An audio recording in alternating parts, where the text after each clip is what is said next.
Oke, assalamualaikum warahmatullahi wabarakatuh. Baik, perkenalkan nama saya Dafa Mujahid dengan NIM 1920604020.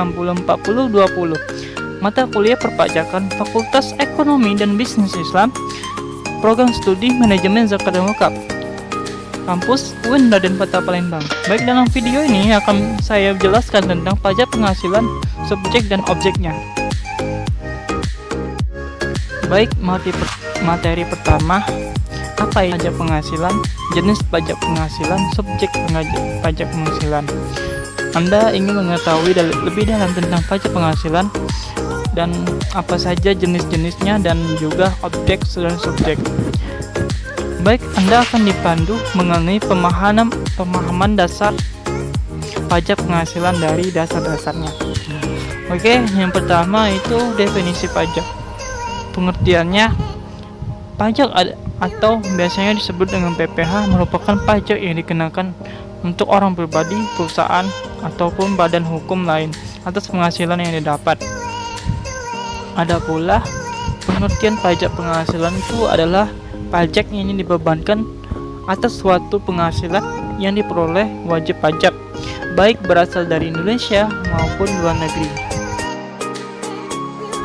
Oke, materi selanjutnya itu siapa saja subjek pajak penghasilan. Baiklah, dalam pengertian subjek penghasilan merupakan satu badan atau pribadi yang diwajibkan oleh membayar pajak berdasarkan Undang-Undang 36 tahun 2008 yang termasuk dalam subjek pajak. Penghasilan artinya orang harus membayar pajak penghasilan disebut sebagai wajib pajak atau singkat WP. Dalam status sebagai WP, ini ditetapkan dengan cara bersangkutan mendaftarkan diri terlebih dahulu ke kantor pelayanan pajak untuk memperoleh nomor pokok pajak atau disebut NPWP. Pendaftaran WP dilakukan di KPP disebut dengan sesuai dengan wilayah domisili bersangkutan. Adapun jenis-jenis subjek pajak merujuk pada Undang-Undang PPh. Subjek pajak penghasilan terbagi menjadi beberapa jenis, diantaranya dalam subjek pajak kita kutip oleh pada tahun yang pertama itu 36 tahun 2008 PPh orang pribadi. Subjek PPh orang pribadi adalah subjek pajak penghasilan bagi yang mencakup pribadi yang tempat tinggalnya berada di Indonesia maupun di luar Indonesia. Oke, subjek pertama dalam negeri. Subjek dalam negeri ini berlaku yang telah menerima memperoleh penghasilan besarnya melebihi penghasilan tidak dikenakan pajak. Penghasilan tidak dikenakan pajak berdasarkan PTKP yang ditetapkan besar, yaitu dengan jumlah 15.088 untuk wajib diri dalam pribadi, dan juga 1.320.000 adalah tambahan untuk wajib pajak yang kawin, dan juga 15.840 tambahan untuk seorang istri penghasilannya digabung dengan penghasilan suami sebagaimana dimaksud dalam 8 ayat 1 pajak penghasilan, dan juga dengan jumlah 1.320 tambahan untuk setiap anggota keluarga, saudara atau keluarga dalam garis keturunan serta anak-anak angkat menjadi tanggung jawab sepenuhnya paling banyak 3 orang setiap orang keluarga. Oke, sedangkan yang PPh pajak luar negeri ini berlaku bagi yang menerima atau memperoleh penghasilan dari sumber dari Indonesia maupun melalui bentuk usaha yang tetap di luar negeri. Yang B, subjek pajak harta warisan yang belum dibagi. Apa maksud dari warisan tersebut belum dibagi sebagai subjek pajak? Maka masih merujuk pada Undang-Undang Nomor 36 Tahun 2008 yang dimaksud dengan warisan belum terbagi sebagai subjek pajak penghasilan. Di sini agar pengenaan pajak atas penghasilan berasal dari warisan tersebut tetap dilaksanakan. Artinya, warisan yang ditinggal oleh subjek pajak dalam negeri maupun luar negeri mengikuti status pewaris. Maka kaitan dengan warisan yang ditinggalkan oleh pewaris belum disebut dibagikan oleh kepada ahli waris. Bisa saja diberikan penghasilan meski pewaris disebut telah meninggal. Adapun pelaksanaan pemenuhan kewajiban pajak dalam warisan tersebut dengan menggantikan kewajiban para ahli waris yang berhak. Jika warisan itu telah dibagi, maka kewajiban perpajakan beralih kepada ahli waris. Sedangkan warisan belum terbagi yang ditinggal oleh orang tua pribadi sebagai subjek pajak di luar negeri maupun dalam negeri yang tidak menjalankan usaha maupun melakukan kegiatan yang melalui bentuk usaha yang tetap di Indonesia, maka tidak dianggap sebagai subjek pajak pengganti dalam penghasilan. Kenapa? Karena pengenaan pajak yang atas penghasilan yang diterima atau diperoleh oleh pribadi yang dimaksud maka melekat pada objeknya pajak. Selanjutnya itu C, subjek pajak badan. Subjek pajak badan adalah pajak yang merupakan kepada orang tua atau modal sebagai satu kesatuan, baik yang melakukan usaha maupun tidak melakukan usaha. Subjek badan bisa juga berupa perseroan terbatas, yaitu PT, perusahaan, atau perusahaan perseroan komanditer atau CV, perseroan lainnya, firma, kongsi, dan koperasi, dan lain-lain. Subjek pajak penghasilan adalah subjek pajak penghasilan badan adalah sebagai subjek pajak penghasilan terdiri dari badan yang didirikan oleh ditempatkan menduduki di Indonesia. Ada pula badan yang tidak didirikan dan tidak ditempatkan kedudukan di Indonesia, akan tetapi menjalankan usaha melakukan kegiatan melalui bentuk usaha yang tetap di Indonesia. Oke, materi selanjutnya itu objek pajak. Objek pajak penghasilan adalah sumber penghasilan yang dikenakan pajak. Objek pajak bisa berasal dari mana saja, bisa berasal dari Indonesia maupun di luar negeri. Objek pajak dikenakan sebanyak sekali dalam setahun. Baik, apa saja objek pajak penghasilan? Maka dalam secara garis besar, objek pajak penghasilan di sini dikelompokkan menjadi banyak kategori yang dimana mengarahkan pada jenis-jenis pajak dan subjeknya menjadi kewajiban pajak, yakni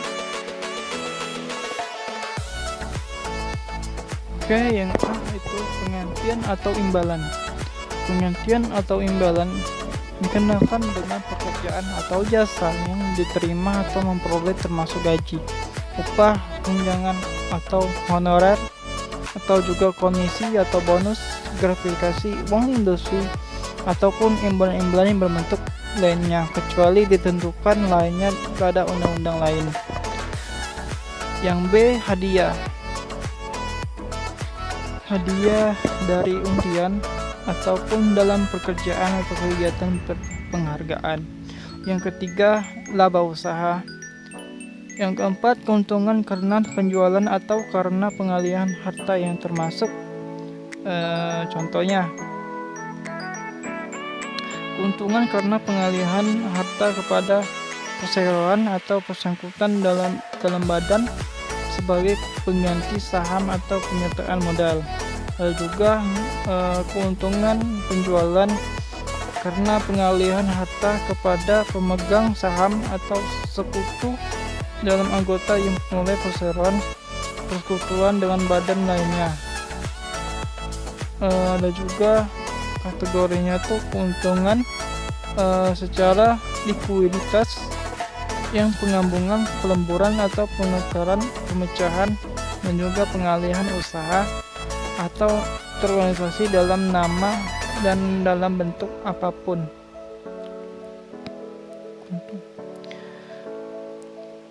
Yang ke dividen usaha.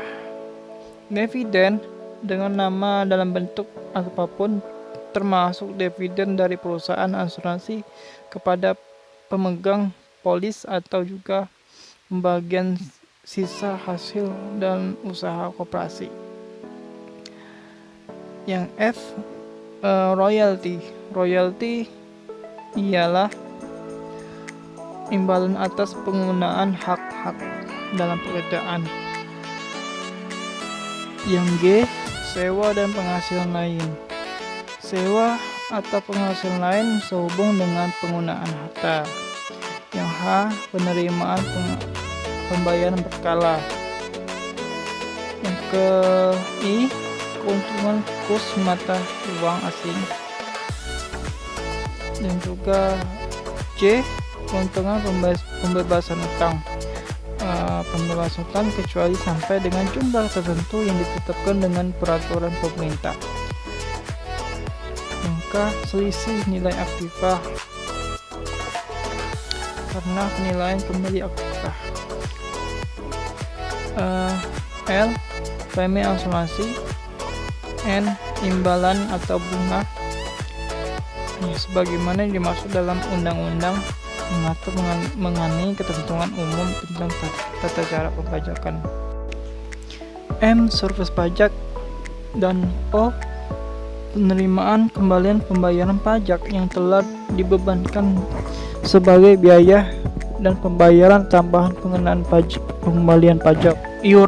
Iuran yang diterima oleh ataupun diperoleh dari perkumpulan anggotanya yang terdiri dari wajib pajak yang menjalankan usaha atau pekerjaan bebas. Q, keuntungan karena penjualan pengalihan harta.